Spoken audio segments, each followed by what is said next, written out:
Hello everyone, welcome to my class. இன்னைக்கு கிளாஸ்ல நாம பார்க்க போற topic on heroes, hero worship and the heroic in history, written by Thomas Carlyle. இது பார்த்தீங்கன்னா PGTRB Unit 4 Literature from 1851 to the present day என்ற பேப்பர்ல describe ஆயிருக்க ஒரு டாபிக்.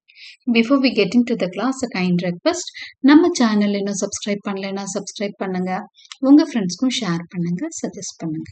தேங்க்யூ. ஸோ இந்த டாபிக்ல தேர்ட் லெக்சர், இது வந்து 6 லெக்சர்ஸ் கொண்ட ஒரு டாபிக் தான் இந்த on heroes, hero worship and heroic in history. அதில் உங்களுக்கு ப்ரிஸ்கிரைப் பண்ணப்பட்டிருக்கிறது lecture 3 Shakespeare. Okay, author introduction of the work பார்த்துட்டு நம்மளுக்கான சிலபைக்குள்ள போகலாம். Thomas Carlyle was born on 4th December 1795 and he died on 5th February 1881. So 19th century சேர்ந்தவர். He was a Scottish essayist, historian and philosopher from Scottish lowlands. So Scotland சேர்ந்தவர் அப்படிங்கறத பார்த்துக்கிறோம். Essayist, historian, philosopher, பல்முகங்கள் கொண்டு. A leading writer of the Victorian era. So 19th century சொன்ன Victorian eraவை சேர்ந்தவர்.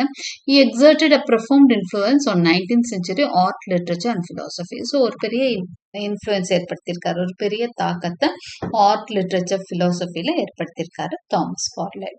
Now about the work on heroes, hero worship and the heroic in history. Okay, இதுதான் வந்து இந்த புக்கோட பேரு. ஆக்சுவலி இந்த புக்ல இருந்து ஒரு லெக்சர் தான் நம்ம படிக்கிறோம். இது 6 லெக்சர்ஸ் கொண்ட ஒரு work. It is one of Thomas Carlyle's most fascinating works. It is a collection of 6 lectures he gave between 1831 and 1840. So இந்த பீரியட்ல அவர் கொடுத்த லெக்சர்ஸ், வெளியே கொடுத்த லெக்சர்ஸ் தான் இந்த புக்கா வெளிவந்திருக்கு. Okay, in these lectures, Carlyle classifies heroes into 6 types. இந்த lectures வந்து ஒரு 6 ஹீரோஸை வந்து அதாவது ஒவ்வொரு டாபிக்லையும் என்ன பண்றாருன்னா ஒவ்வொரு ஹீரோவை ஒரு இண்டிவிஜுவலா போர்ட்ரே பண்ணியிருப்பாரு. Hero as divinity or god. Hero as divinity அதாவது ஹீரோவை ஒரு தனி மனிதனை ஒரு கடவுளா காமிக்கிறதுக்கு வந்து ஓடின் அப்படிங்கிற கேரக்டரை காமிச்சிருக்காரு. ஹீரோ அஸ் ப்ராஃபெட்டா ப்ராஃபெட் முகமது காமிச்சிருக்கிறாரு. Hero as poet is represented by Dante and Shakespeare. இதுதான் நம்மளுக்கு பிரிஸ்கிரைப் பண்ணப்பட்டிருக்கிறது ஹீரோ அஸ் போயட். இதுல அவரு எந்தெந்த ஹீரோஸ், போயட்டா இருக்கிற ஹீரோஸ், அதுல கிரீக்ல இருக்கக்கூடிய மிடிவல் ஏஜஸ்ல வாழ்ந்த தாந்தேயும் அப்புறம் அவரோட பீரியடை ஒட்டி வாழ்ந்த ஷேக்ஸ்பியரையும் போர்ட்ரே பண்ணியிருக்காரு. ஹீரோ அஸ் பிரீஸ்டா அவர் மார்டின் லூத்தரையும் ஜான் நாக்ஸ் அப்படிங்கிறவரையும் இது பண்ணியிருக்காரு, போர்ட்ரே பண்ணியிருக்காரு. Hero as man of letters. ஒரு மேன் ஆஃப் லெட்டர்ஸ்னா நல்லா நிறைய படிச்சவரா காமிக்கிறது வந்து Samuel Johnson, Jean Jacques Rousseau and Robert Burns. இவங்க 3 பேரையும் பிரைஸ் பண்ணியிருக்காரு. ஹீரோ அஸ் கிங் அவர் காமிச்சிருக்கவர் Oliver Cromwell and Napoleon Bonaparte. Okay, so இதுதான் அவரோட 6 லெக்சர்ஸ். இந்த லெக்சர்ஸ்ல each lecture focuses on one type of hero. அப்போ அந்த டைப்பும் ஹீரோ அஸ் கிங் அப்படின்னா ஒரு கிங்கை பார்க்க 1 or 2 kings. Hero as man of லெட்டர்ஸ்ல ஏதாவது 1 or 2 டைப்ஸ் ஆஃப் அந்த ஜீனியஸஸ். ஓகே, அந்த மாதிரி காமிச்சிருக்காரு. ப்ரீஸ்டா 2 men காமிச்சிருக்காரு. போயட்டா வந்து தாந்தேயும் ஷேக்ஸ்பியரையும் காமிச்சிருக்காரு. ஸோ அந்த மாதிரி ஒவ்வொரு டைப்லையும் 1 இல்லைன்னா 2 ஹீரோவா காமிச்சிருக்காரு, போர்ட்ரே பண்ணியிருக்காரு. Carlyle believes that history is shaped by great individuals with exceptional vision and action. So அவரை பொறுத்த வரைக்கும் ஹிஸ்டரி, வரலாறுங்கிறது பெரிய இண்டிவிஜுவல் தனி மனிதன்கள் வந்து நிறைய சாதிச்சிருக்காங்க. அவங்க ஒரு தனி மனிதன் ஒரு காலகட்டத்தில் உருவாகி ஒரு பெரிய இன்ஃப்ளூயன்ஸை ஏற்படுத்துவான், ஒரு பெரிய தாக்கத்தை ஏற்படுத்துவான். அதனால சொசைட்டிலேயே நிறைய மாற்றங்கள் நிகழும்னு சொல்றாரு. எக்ஸப்ஷனல் விஷனோட ஆக்ஷனோடையும் அந்த தனி மனிதன் இருப்பான்னு சொல்றாரு. He argues that true progress happens when heroic individuals rise to lead the masses. இந்த மாதிரி ஒரு இண்டிவிஜுவல் வந்து ஒரு ஒரு பெரிய கூட்டத்தை வந்து தலைமை ஏற்கும் பொழுது நிறைய நல்ல மாற்றங்கள் உலகத்துல நிகழும் அப்படின்னு சொல்றாரு. அப்ப அந்த மாதிரி ஹீரோஸ் நிறைய வரணும். அப்போ ஒவ்வொரு ஏரியாலையும் ஹீரோஸ் இருப்பாங்க. அவங்கள பத்தி தான் அவர் இந்த புக்ல பேசியிருக்காரு. இதுல நம்மளோட டாபிக் அப்படின்னு பாத்தீங்கன்னா ஹீரோ அஸ் அ poet. அதாவது தேர்ட் லெக்சர் தான் நமக்கு டாபிக் அமைஞ்சிருக்கு. Hero as a poet is an essay by Thomas Carlyle, first published in 1840 as part of his book on heroes, hero worship and the heroic in history. So இது நம்ம already சொன்னது தான். இந்த புக்ல இருந்து ஒரு பார்ட்டு தான் hero as a poet. So இது வந்து அவர் 3 years இடையில லெக்சரா கொடுத்தாலும் புக்கா அது பப்ளிஷ் ஆனது வந்து 1840ல. இதுதான் புக்கோட name. The essay focuses on the idea of the poet as a hero and the incredible ability of poetry to inspire and shape the world. So இந்த essay ஓட focus எதுல இருக்கு அப்படின்னா poet வந்து ஒரு ஹீரோவா போர்ட்ரே பண்றாரு. poetம் ஒரு ஹீரோ தான், ஒரு கவிஞனும் ஒரு பெரிய ஹீரோ தான் சொல்றாரு. அவனோட எபிலிட்டியில வந்து அவனோட பொயட்டிக்கல் எபிலிட்டினால உலகத்துல பெரிய தாக்கத்தை, இன்ஸ்பிரேஷனை கொடுக்க முடியும், நிறைய பேரோட வாழ்க்கையில இன்ஸ்பிரேஷனை கொடுக்க முடியும் அப்படின்னு சொல்றாரு. Carlyle describes the poet as a special kind of hero, someone who can look beyond appearances and understand the deeper truths of life. So அவரை பொறுத்த வரைக்கும் poet என்னன்னா look beyond appearances, மேலே தெரிகிற ஒரு விஷயத்தை வச்செல்லாம் ஜட்ஜ் பண்ண மாட்டாங்க. they could look beyond that. ஒரு விஷயத்த வந்து தீர்க்க ஆலோசிக்கணும், தீர்க்க ஆராயிற பக்குவம் அவங்களுக்கு தெரியும். மேலோட்டமா பார்த்தோன்னா நம்மளுக்கு புரியறதை விட அவங்களுக்கு டீப்பர் மீனிங்ஸ் புரியும், ஒரு வாழ்க்கையோட அர்த்தம் டீப்பர் ட்ரூத்ஸ் ஆஃப் லைஃப் எல்லாம் உங்களுக்கு புரியும்னு சொல்றாரு. Carlyle also highlights the power of poetry to motivate and inspire people to take action. எப்பவுமே போயட்ரிக்கு வந்து ஒரு பெரிய பவர் இருக்கும், அது வந்து மக்களை பயங்கரமா ஒரு தாக்கத்துக்கு உட்படுத்தும், இன்ஸ்பயர் பண்ணும்னு சொல்றாரு.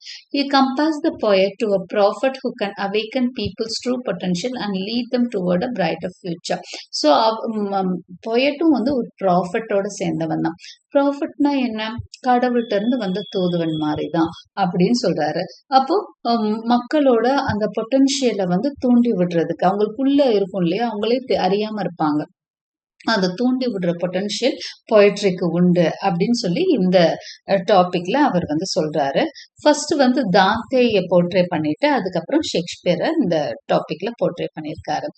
தாந்தேயும் ஃபர்ஸ்ட் வந்து பிரைஸ் பண்ணி, தாந்தே வந்து he is a Greek hero, Greek poet. Okay, so Carlyle calls Dante the saint of poetry. அவரை செயின்ட் அப்படின்னு கூப்பிடுறாரு, துறவியா கூப்பிடுறாரு, கவிஞர்களில் ஒரு துறவியவன் சொல்றாரு. And says that he has been admired in the past and will continue to be admired in the future. அவரு அதாவது அவர் வாழ்ந்த காலத்துல அவரை வந்து புகழ்ந்தாங்க, ஃபியூச்சர்லயும் அவரை புகழ்வாங்கன்னு சொல்றாரு.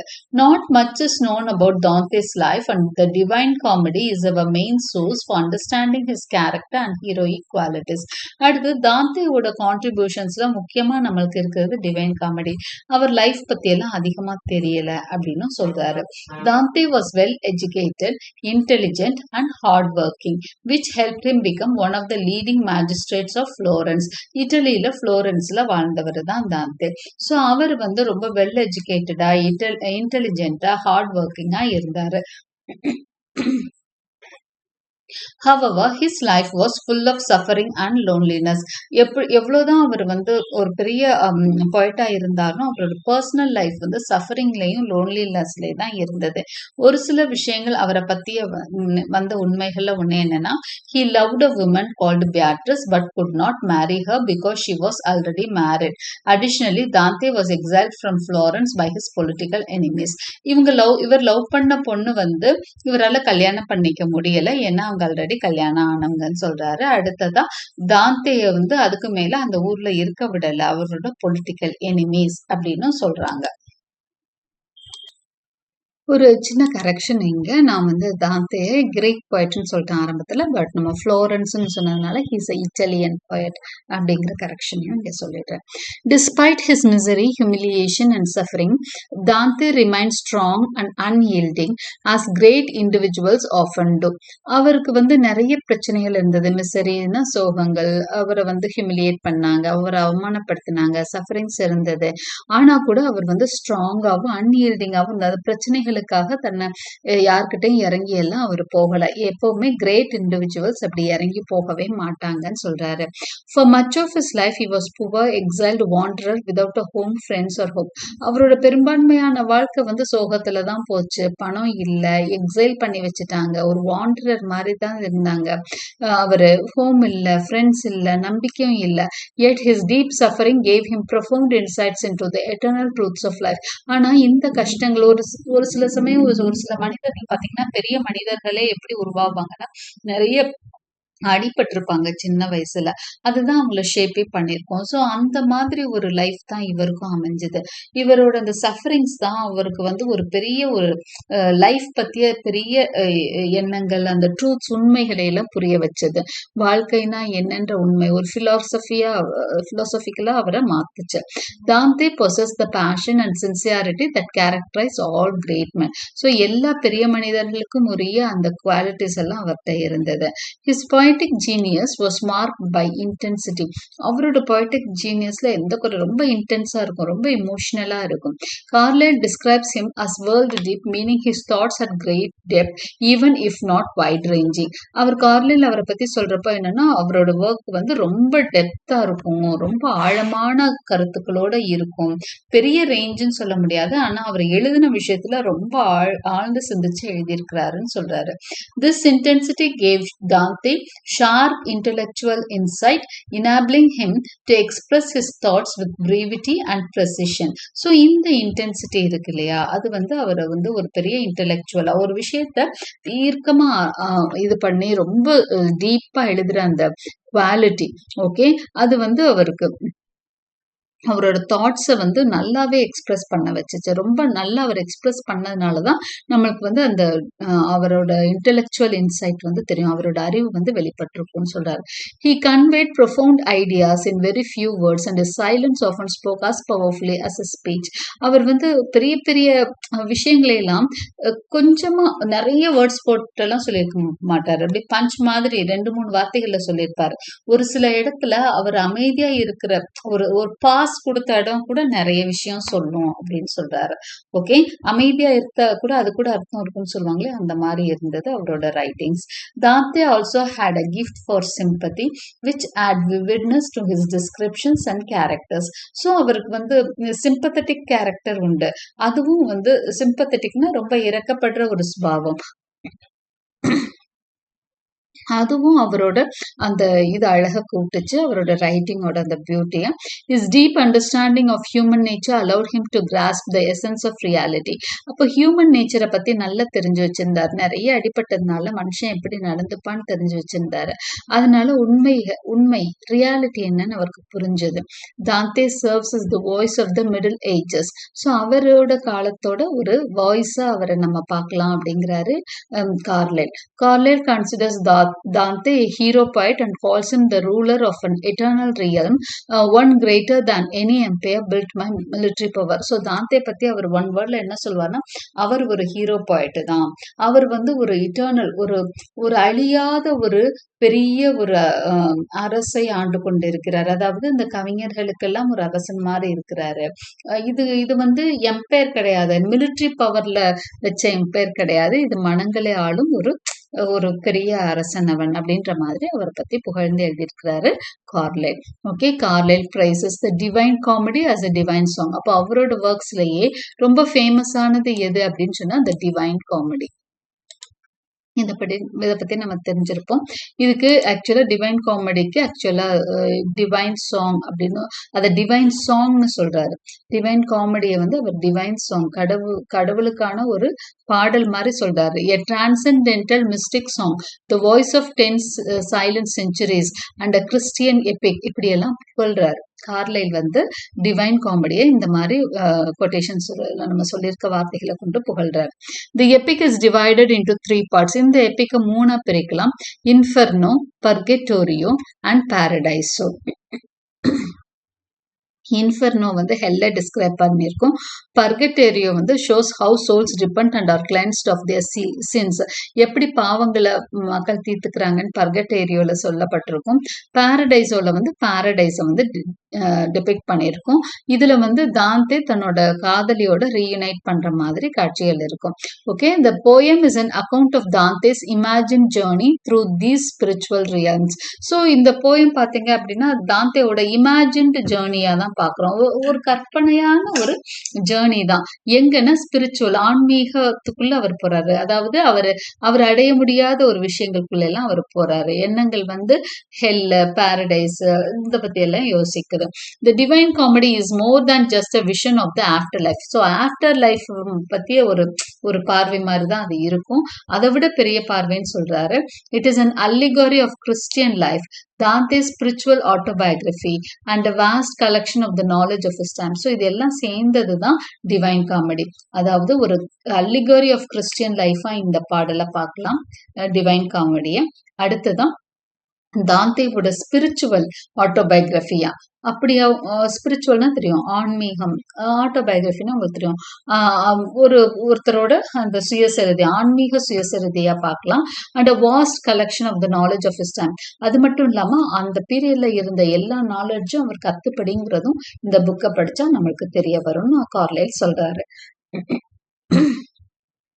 Dante pours out his heart in this work and the sincerity of his emotions deeply moves his readers. So இந்த ஒர்க்ல அவர் முழுமையா கவனம் செலுத்தி அவர் பண்ணியிருக்காரு. ரீடர்ஸ் எல்லாம் ரொம்ப மூவ் ஆவாங்க இந்த ஒர்க் அப்படின்னு சொல்றாரு. The poem is full of vivid detailed descriptions and lifelike portraits. நிறைய டீடைல் டிஸ்கிரிப்ஷன் இருக்கு. நிறைய அப்படியே உயிர் பெற்று வர்ற மாதிரி நிறைய விஷயங்களை வந்து அந்த கதையில இருக்க கதாபாத்திரங்கள் உயிர்ப்பிச்சிடுற மாதிரி அவர் வந்து சொல்லியிருப்பாரு கதைகளை.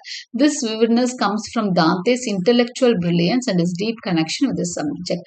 இதுக்கெல்லாம் காரணம் அவரோட intellectual brilliance தான். ஸோ இப்படிதான் வந்து தாந்தேய கார்லைல் புகழ்ந்திருக்கிறார். அஸ் அ போயட்டா அவரை பத்தி நிறைய விஷயங்கள். அவர் வந்து ரொம்ப நல்ல அறிவானவர்னு சொல்றாரு. நிறைய கஷ்டப்பட்டாரு. அந்த கஷ்டத்தினால அவரோட ஒர்க் வந்து ரொம்ப ஆழ்ந்து எழுதியிருந்தாரு. ரொம்ப ஒரு டீப் தாட்டோட இருக்கும். நல்லா எக்ஸ்பிரஸ் பண்ணியிருப்பாரு. இதெல்லாம் வந்து ஒரு டிவைன் காமெடி பத்தி அவர் சொல்லியிருக்க விஷயங்கள். டிவைன் காமெடியை வச்சு மட்டும்தான் அவரால் இதை சொல்ல முடியுது. தாந்தேய ஒரு கிரேட் போயிட்டா அவர் டிஸ்கிரைப் பண்ணியிருக்காரு. ஆனா ஷேக்ஸ்பியரை பத்தி கொஞ்சம் நிறையவே சொல்லியிருக்காரு. அவர் வந்து இவர் வாழ்ந்த காலத்துக்கு ஒரு 2 செஞ்சுரிக்கு முதல் வாழ்ந்தவர். அப்போ அவரோட லெக்சர்ல, in his lecture, Thomas Carlyle compare Shakespeare to figures like Homer, Dante, emphasizing his unparalleled significance in the modern age. அவருக்கு வந்து மாடர்ன் ஏஜ்ல வந்து கம்பேரிஷனே கிடையாது. இவரை கம்பேர் பண்ணோம்னா ஹோமர், தாந்தே மாதிரி பழைய ஆட்களோட பெரிய பெரிய அந்த போயட்ஸ் இருக்காங்க இல்லையா, அவங்களோட மட்டும்தான் கம்பேர் பண்ண முடியும். தாந்தே வந்து லாட்டின்ல, இட்டாலியில பெரிய போயட், ஹோமர் வந்து கிரீக்ல பெரிய போயிட். இந்த மாதிரி பெரிய ஹீரோஸ், பெரிய பொய்டிக்கல் ஹீரோஸோட மட்டும்தான் ஷேக்ஸ்பியரை கம்பேர் பண்ண முடியும். இந்த காலத்துல மாடர்ன் ஏஜ்ல வாழ்ந்தாலும் அவர் வந்து கிரேட் போயட். அவருக்கான கம்பேரிஷன் இந்த ஏஜ்ல கிடையவே கிடையாதுன்னு எடுத்தோடனே அவர் பயங்கரமா புகழ்ந்துதான் ஆரம்பிக்கிறார். Just as Homer was vital to ancient Greece and Dante to the Middle Ages, Shakespeare stands as the poetic hero of his time. எப்படி ஹோமர் வந்து ஏன்ஷியன்ட் கிரீக்ஸ்க்கு பெரிய ஒரு போய்ட்டோ, எப்படி தாந்தே வந்து மிடில் ஏஜ் இட்டலிக்கு பெரிய போய்ட்டோ, அது மாதிரி ஷேக்ஸ்பியர் மாடர்ன் ஏஜுக்கு ஒரு போய்டிக் ஹீரோ அப்படிங்கிறார். Carlyle regards Shakespeare as a sovereign poet with a keen vision and timeless voice sent to capture the essence of the transformative era in Europe. So அப்படிதான் அவர் வந்து sovereign poet, single poet, அப்படியே timeless voice இருக்கு, காலத்தால அழியாத ஒரு voice. அவரோட குரல் வந்து என்னைக்கும் ஒழிச்சுட்டே இருக்கும். அதுக்கெல்லாம் டைம் எல்லாம் கிடையாது. எப்ப வேணாலும் அவரோட புக்ஸை வந்து படிக்க முடியும், இன்ட்ரெஸ்டா இருக்கும். ஒரு டிரான்ஸ்ஃபர்மேட்டிவ் எரா ஆஃப் யூரோப்போட எசன்ஸ் அவர் அப்படின்றாரு. இந்த ரெனைசன்ஸ் பீரியடை ஒட்டி ஒரு டிரான்ஸ்ஃபர்மேஷன் நடக்குது இல்லையா, அந்த யூரோப்போட ஒரு எசன்ஸ் அவர் அப்படின்னு சொல்றாரு. அதுல இருந்து வந்த ஜூஸ் அவர், அந்த ரெனைசன்ஸ் பீரியடை ஒட்டி நிகழ்ந்த எல்லா மாற்றங்களுக்குமான ஒரு அந்த ஒரு என்ன சொல்றது ஒரு எசன்ஸ், அதோட ப்ராடக்ட் தான் அவர் அப்படின்ற மாதிரி ஷேக்ஸ்பியரை ரொம்பவே புகழ்ந்திருக்கிறாரு. Carlyle prizes Shakespeare's genius in glowing terms, describing him as priceless, possessing a profound calmness and joyous strength. அவரை பத்தி பிரைஸ் பண்றப்ப என்ன சொல்றாருன்னா, அவர் வந்து he is very priceless அப்படின்னு அவரை சொல்றதுக்கு வார்த்தைகளோ எதுவுமே கிடையாது. அவருக்கு வந்து விலையெல்லாம் வைக்கவே முடியாது. அவர் வந்து he possesses a profound calmness and joyous strength அப்படிங்கிறாரு. ஒரு அமைதி இருக்கு, அதே மாதிரி பயங்கர ஸ்ட்ராங்கான ஒரு கேரக்டர் அவருக்கு உண்டு. He likened Shakespeare to a tranquil unfathomable sea reflecting his deep and clear soul. எப்படி ஒரு sea வந்து ஓரத்துல தான் வந்து அலைகள் வந்துட்டு இருக்கும், நடுவுல போக போக அலைகள் அதிகமா இருக்காது. tranquilityனா அமைதியா இருக்கும், ஆனா ரொம்ப ஆழமா இருக்கும் அந்த பகுதி. அது மாதிரிதான் அவர் வந்து அமைதியா இருந்தாரு, ஆனா ரொம்ப டீப்பா ஒரு கிளியர் சோல் தான் ஷேக்ஸ்பியர்ங்கிறாரு. Furthermore, Carlyle compares Shakespeare to a perfectly built house, so flawless that one forgets the chaotic and raw materials that went into its construction. அவர் ஷேக்ஸ்பியரை எதோட கம்பேர் பண்றாருன்னா, ஒரு அழகான வீட்டோட, பர்ஃபெக்டான ஒரு ஃப்ளாலெஸ் ஹவுஸோட கம்பேர் பண்றாரு. அந்த வீடு கட்டுறப்போ நிறைய கசகசன்னு ஜாமான் எல்லாம் போட்டு உடைச்சு இடிச்சு மண்ணெல்லாம் குழப்பி தான் கட்டியிருப்பாங்க. ரா மெட்டீரியல்ஸை வச்சு யூஸ் பண்றப்ப கயாட்டிக்கா தான் இருக்கும். ஆனா அந்த வீட்டுக்குள்ள நம்ம அடி எடுத்து வைக்கிறப்போ வீடா முடிஞ்சோன்னா அந்த இது எதுவுமே தெரியாது. அந்த மண்ணோ அந்த தூசியோ எதுவுமே இருக்காது, அவ்வளோ கிளியரா இருக்கும். அது மாதிரி தான் ஷேக்ஸ்பியர். அவர் வந்து ஒரு பர்ஃபெக்ட்லி பில்ட் ஹவுஸ் அப்படிங்கிறாரு. This metaphor extends to Shakespeare's place which are masterpieces crafted with such perfection that the audience cannot discern the elements from which they were made. இந்த மெட்டஃபர், இந்த வீடு மெட்டஃபரை அவர் வந்து அவரோட பிளேஸ்க்கும் கொண்டு போறாரு. இதே மாதிரிதான் அவரோட பிளேஸும் ஒரு அழகான வீடு மாதிரி தான். எவ்வளோ அவர் கஷ்டப்பட்டிருப்பான்னு தெரியாது, ஆனா அது வெளியே வரப்போ அவ்வளோ அழகா வந்திருக்குன்னு சொல்றாரு. which are masterpiecesங்கிறாரு, crafted with such perfection that the audience cannot discern the elements from which they were made. அப்போ ஒரு வீட்டுக்குள்ள போயிட்டா நம்ம யோசிக்க மாட்டோம் இல்லையா, இதுல செங்கல் வச்சிருந்தாங்களா சிமெண்ட் வச்சிருந்தாங்களான்னு. அது மாதிரிதான் ஷேக்ஸ்பியரோட ஒர்க்கை படிக்கிறப்போ இந்த கதையை இவர் அங்கிருந்து எடுத்தாரா இங்கிருந்து எடுத்தாரான்லாம் யோசிச்சுட்டு இருக்க முடியாது. அப்படி ஒரு பெர்ஃபெக்ஷன் அவர் கையில அது அப்படியே மாறி இருக்கும். ஏன்னா ஷேக்ஸ்பியர் வந்து நிறைய சோர்சஸ்ல இருந்து தான் கதைகளை எடுத்திருப்பாரு, ஆனா அது எல்லாம் அவர் கைக்கு போனோம்னா அது வேற மாதிரி மாறி இருக்கும். ஏன்னா ரோமன் ஹிஸ்டரிஸ் எழுதியிருப்பாரு, இங்கிலீஷ் ஹிஸ்டரிஸ் எழுதியிருப்பாரு, இன்னும் நாட்டுப்புற கதைகள்ல இருந்து சில கதைகளை எடுத்து எழுதியிருப்பாரு. ஸோ எல்லாமே அவர் கைக்கு வந்தப்போ அதோட பரிமாணமே வேற மாதிரி இருக்கும். அதுதான் சொல்றாரு. Carlyle admires Shakespeare's brilliant arrangement of plots and artistic skill that showcases his exceptional intelligence. அதுக்கப்புறம் கார்லைல் என்ன சொல்றாருன்னா, அந்த அரேஞ்ச்மெண்ட் ஆஃப் பிளாட்ஸ் அவ்வளோ நல்லா இருக்கும். குழப்பமான கதையில கூட அப்படியே அழகா கொண்டு போயிடுவாரு. ஒரு ஆர்டிஸ்டிக் ஸ்கில் அவர்கிட்ட இருக்கும், எக்ஸப்ஷனல் இன்டெலிஜென்ஸ் இருக்கும். நான் பயங்கரமா புகழ்ந்திருக்கிறாரு ஷேக்ஸ்பியர். இப்போ தாந்தே கூட கொஞ்சம் லைஃப் எல்லாம் பத்தி சொன்னாரு, அதனால அவர் காழ்ந்த கருத்துக்கள். ஆனா ஷேக்ஸ்பியரோட அவரோட மாஸ்டர் பத்தி அதிகமா வர்ணிக்கிறார். Carlyle even claims that Shakespeare's creative work surpasses the intellectual achievements of Sir Francis Bacon, asserting that Bacon's scientific intellect is earthly and secondary, whereas Shakespeare's genius is divine. So அவர் பீரியட்லயே வந்து Francis பேக்கனோட compare பண்ணி என்ன சொல்றாரு அப்படின்னா, Francis bacon கூட பெரிய ஆளுதான், சற்பட்டம் வாங்கினாரு, நிறைய ஆராய்ச்சி பண்ணாரு, சயின்டிபிக்காவும் நிறைய பண்ணியிருக்காரு. ஆனாலும் அவரோடதெல்லாம் செகண்டரி தான் ஷேக்ஸ்பியரோட ஜீனியஸோட கம்பேர் பண்றப்போ. இது வந்து டிவைன், அவரது எர்த்லின்னு சொல்றாரு. ஷேக்ஸ்பியரோடது டிவைன் குவாலிட்டி உள்ளதான், காட்லி குவாலிட்டி உள்ளது. ஆனா பிரான்சிஸ் பேக்கனோட ரைட்டிங்ஸ் எல்லாம் எர்த்லி குவாலிட்டி உடையதுன்னு சொல்றாரு. Among modern poets, Carlyle believes only Goethe, the German literary giant, could somewhat compare to Shakespeare. Excuse me. So among the literary giants, அதாவது இலக்கியத்துல பெரிய பெரிய ஆட்கள் அந்த சமகாலத்தியவர்கள்ல பாத்தீங்கன்னா கோயத்தை மட்டும் தான் ஷேக்ஸ்பியரோட கம்பேர் பண்ண முடியும், வேற யாருமே அவர்கிட்ட நெருங்க கூட முடியாது அப்படின்னு சொல்றாரு. அந்த கோயத் யாரு அப்படின்னா ஜெர்மனி ஜெயண்ட், ஜெர்மன்ல வாழ்ந்த ஒரு பெரிய இலக்கியவாதி. அவரு தான் ஓரளவுக்கு ஷேக்ஸ்பியர் பக்கத்துல வர முடியும், மத்தவங்களாம் பக்கத்துல கூட வர முடியாதுன்னு சொல்றாரு.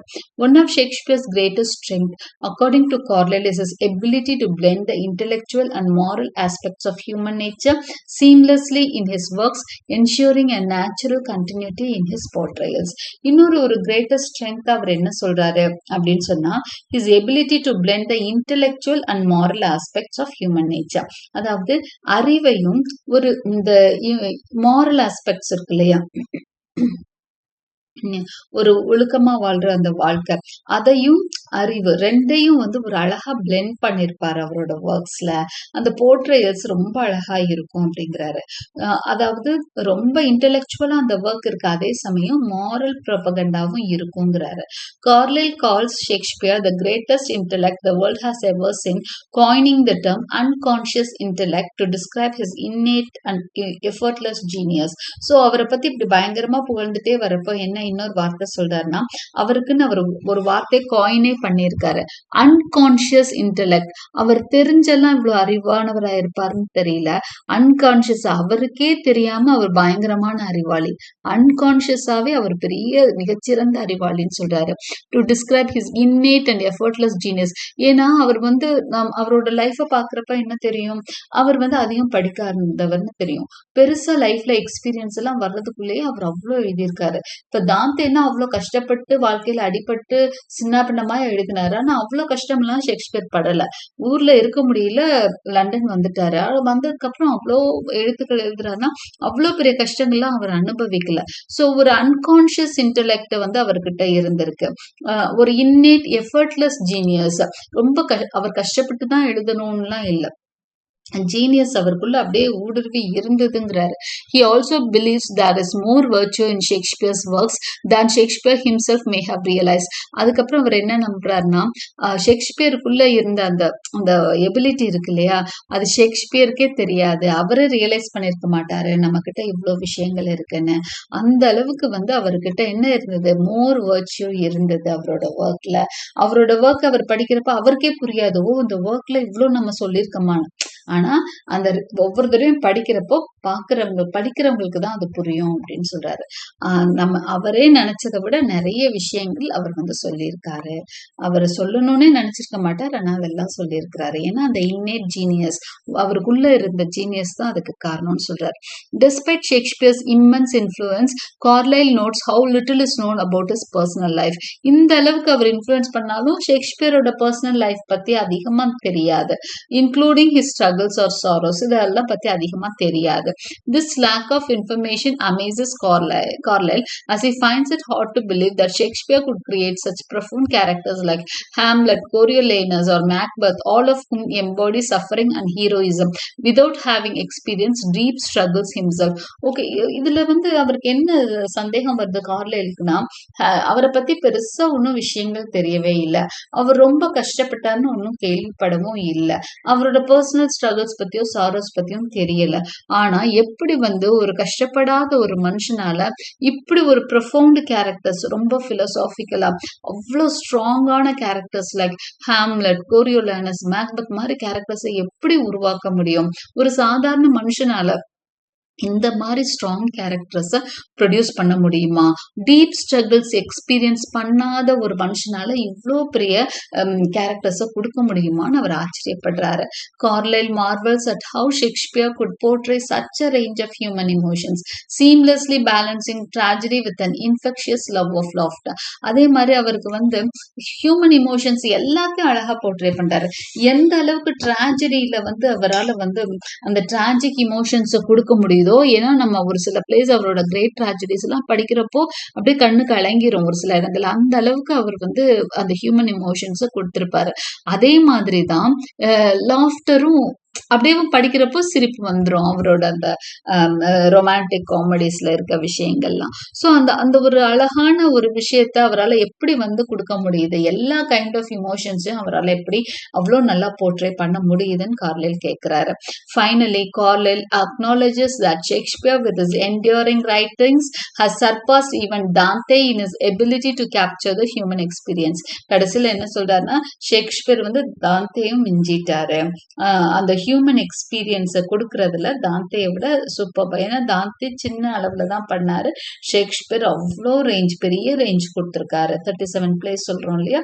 So Shakespeare's fortitude and his capacity to triumph through his work make him the ultimate poetic hero of the modern era.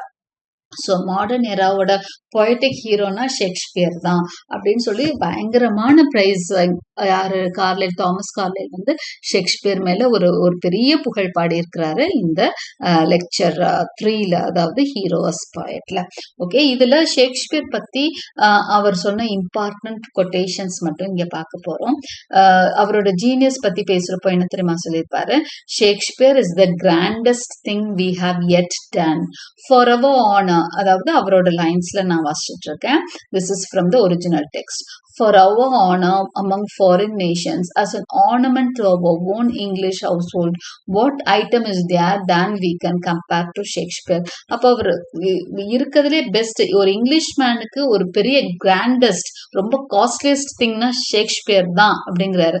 அவரை விட பெரிய ஆர்னமெண்ட்டோ எதுவுமே நம்ம கிட்ட கிடையாது. நம்மளுக்கு வந்து நம்மளை பத்தி பெருமையா சொல்லிக்கிறதுனா ஷேக்ஸ்பியரை தான் சொல்லிக்க முடியும். நம்ம கிட்ட இருக்க விலை மதிப்பற்ற ஒரு பொருள்னா ஷேக்ஸ்பியர் தான். அவர் தான் கிராண்டஸ்ட் திங்னு சொல்றாரு அவரோட ஜீனியஸ் பத்தி சொல்றப்போ. அடுத்து அவரை நேச்சுரல் ஜீனியஸ்னு 2-3 இடத்துல சொல்லியிருக்காரு. The man was an unconscious poet. His greatness flowed out of him without effort or design. இது நம்ம படிக்கிறப்பயும் அதை சொல்லியிருப்பேன். அப்போ அன்கான்சியஸாவே அவர் ஒரு கிரேட் போய்ட் தான். அவர் தெரிஞ்சு போய்ட் ஆகணும்ல, அப்படியே வரும். அவர் ஒரு ஃப்ளோ அப்படியே வந்துட்டே இருக்கும். அவரோட கிரேட்னஸ் வந்து ஃப்ளோட் அவுட் ஆஃப் ஹிம், அப்படியே வருது, without any effort or design அப்படிங்கிறார். அது அப்படி ஒண்ணு சொல்லியிருக்காரு. இன்னொன்னு அவர் ஜீனியஸ் பத்தி என்ன சொல்லியிருக்காருன்னா, it is in the silent workings of his infinite mind that we recognise him. He is a great unconscious prophet of nature. அதே மாதிரி அவரோட இன்ஃபினிட் மைண்ட், அவரோட மைண்ட் வந்து ஃபினிட் இல்லையா, முடிவே இல்லாத ஒரு ஒரு அறிவாம் அவருக்கு. ஓகே, அதுலதான் அவரை நம்ம கண்டுபிடிக்க முடியும். எல்லா விஷயத்தையும் அவரால் டேக்கிள் பண்ண முடியும். ஏன்னா அத்தனை கேரக்டர்ஸ் ஷேக்ஸ்பியர் கொடுத்திருக்காரு இல்லையா, அதை சொல்றாரு. எல்லா கேரக்டர்ஸோட மனசும் எப்படி இருக்கும்னு அவருக்கு தெரிஞ்சிருந்தது. He is a great unconscious prophet of nature. இயற்கையோட ஒரு மெசஞ்சர் அவர், அப்படி ப்ராஃபிட் அவர்ன்னு சொல்லியிருக்காரு. On Shakespeare's understanding of humanity. Humanity பத்தி ஷேக்ஸ்பியர் மனுஷங்களை எப்படி போர்ட்ரே பண்ணியிருக்காருன்றதை பத்தி பேசுறப்ப என்ன சொல்றாருன்னா, he shows us the heroic in all forms from king to beggar. அப்போ மனுஷங்களை எல்லா ரேஞ்சும் காமிக்கிறாரு, கிங் டு பெக்கர் வரைக்கும் காமிச்சிருக்காரு. Shakespeare has no hero, it is his chief glory. Every single man his his own grandeur and the touch of the divine. அப்போ ஒரு ஹீரோன்லாம் இல்ல, எல்லாத்தையும் ரொம்ப அழகா போர்ட்ரே பண்ணிருக்காரு. ஒவ்வொரு சிங்கிள் மேனும் ஒரு கிராண்டுவரோட தான் இருப்பான். ஒரு பிளேனா ஒரு மனுஷன் மட்டும் ஹீரோ கிடையாது. அதுல இருக்க ஒவ்வொரு மனுஷனுக்குள்ளயும் ஒரு டச் ஆஃப் டிவினிட்டி இருக்கும். எல்லாத்தையும் கிராண்டா அந்த கேரக்டர்ஸை போர்ட்ரே பண்ணிருக்காருன்னு புகழ்ந்திருக்கிறாரு. On the sacredness of Shakespeare's work, அவரோட ஒர்க் பத்தி, அந்த புனித தன்மை பத்தி சொல்றப்ப என்ன சொல்றாருன்னா, what thought, what depth of thought lies in ஷேக்ஸ்பியர்ங்கிறாரு. அவரோட அந்த டெப்த் ஆஃப் தாட், என்ன ஒரு ஆழம் அவரோட எண்ணங்கள்ல அப்படின்னு வியக்கிறாரு. How his works shine with the radiance of the everlasting sky. அவரோட ஒர்க்ஸ் வந்து எவர்லாஸ்டிங் ஸ்கையோட கம்பேர் பண்றாரு. எப்படி வானம் வந்து அழிவில்லாததோ அது மாதிரி அவரோட ஒர்க்ஸும் வந்து அழிவில்லாதது என்றும் மின்னிக்கொண்டே இருக்கும் சொல்றாரு. On Shakespeare as a guide of life, guide to life, அவரை வந்து ஒரு கைடாவும் பாக்குறாரு. If we seek the most perfect expression of life, it is Shakespeare. நம்ம லைஃபை பத்தி தெரிஞ்சுக்கணும்னா ஷேக்ஸ்பியரை படிக்கணுங்கிறார். He teaches us without seeming to teach. நம்மளுக்கு சொல்லி தர்றோம், கதை மாதிரி சொல்றாரு. அப்போ டீச் பண்ற மாதிரியே இருக்காது, கதை மாதிரி சொல்லியே நம்மளுக்கு நிறைய விஷயங்களை புரிய வைக்கிறாரு. And leads us without seeming to lead. அதாவது லீட் பண்றாரு நம்மள, ஆனா முன்னாடி போகல, பட் லீட் பண்ணிக்கிட்டு இருக்கிறாரு. அப்போ சொல்லாமலே சொல்லி கொடுக்கிறாரு. ஓகே. லீட் பண்ணாமலே லீட் பண்ணிக்கிட்டு இருக்கிறாரு. அப்படின்லாம் அவர ஒரு பெரிய ஒரு கைட் டூ லைஃபா அவர பார்க்குறாரு கார்லைல். ஸோ இது முக்கியமான lines Carlyle has told about Shakespeare. Okay, hope you like my explanation. Like and subscribe for more such videos. Press the bell icon for continuous notifications, and thank you for watching.